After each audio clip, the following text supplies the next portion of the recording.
জাতীয় ঐকমত্য কমিশনের দ্বিতীয় ধাপের সংলাপ আজকেই শেষ করতে চায় বলে জানিয়েছেন কমিশন সহ সভাপতি অধ্যাপক আলী রিয়াজ।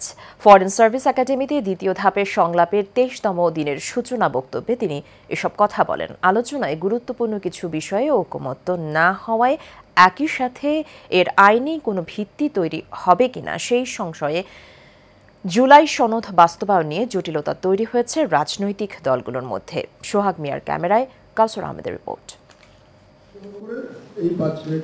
অমীমাংসিত বিষয়গুলো নিষ্পত্তির মাধ্যমে দ্বিতীয় পর্যায়ের আলোচনা শেষ করে রাষ্ট্র সংস্কারের সনদের চূড়ান্ত খসড়া দলগুলোকে পাঠানো হবে। তাদের মতামতের ভিত্তিতেই চূড়ান্ত হবে বহুল আকাঙ্ক্ষিত জুলাই সনদ। সংলাপের শেষ দিনে সূচনা বক্তব্যে এমন কথা জানিয়েছেন কমিশন সভাপতি।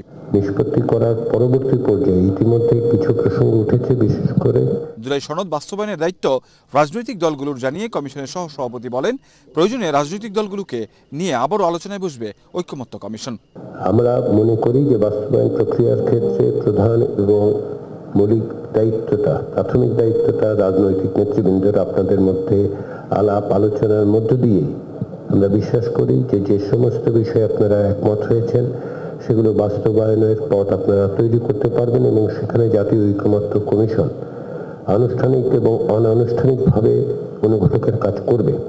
তবে দলগুলোর নানান বিষয়ে মতানৈক্য চূড়ান্ত সনদ বাস্তবায়নে বাধা হয়ে দাঁড়াতে পারে। ইতিমধ্যেই দু একটি দল জানিয়েছে আইনি ভিত্তি না হলে স্বাক্ষর করবেন না তারা। বাস্তবায়নের পথটাই সব থেকে গুরুত্বপূর্ণ বিষয়।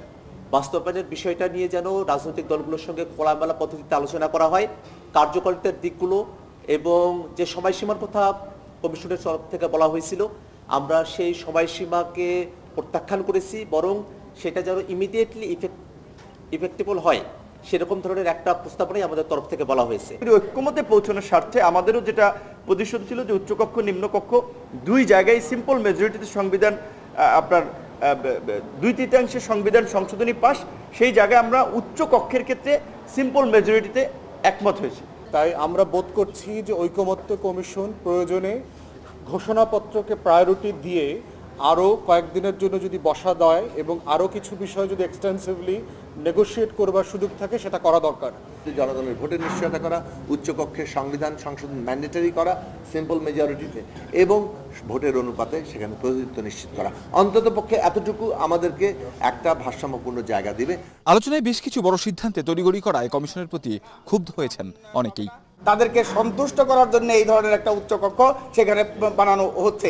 কাউসার আহমেদ, এশিয়ান টেলিভিশন, ঢাকা।